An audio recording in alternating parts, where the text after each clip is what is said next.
আজকে বাসায় একটা ছোটোখাটো প্রোগ্রামে অ্যারেঞ্জমেন্ট করা হয়েছে, আর সেই প্রোগ্রামেরই এখন রান্নাবান্না চলতেছে।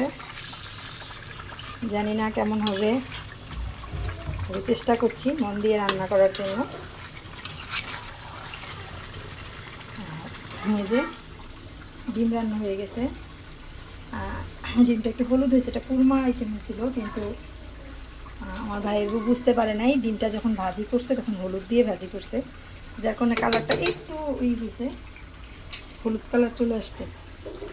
আর এটা হচ্ছে রোস্ট। তবে রোস্টের কালারটা কার কাছে কেমন লাগতেছে জানি না, আমার কাছে বেশ ভালো লাগতেছে দেখতে।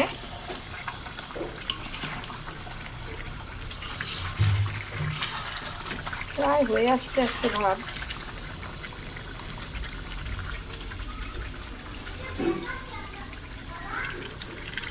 কিছু বেরেস্তা দিয়ে দিলাম। রোস্টে কিন্তু বেরেস্তা দিলে খুব ভালো লাগে।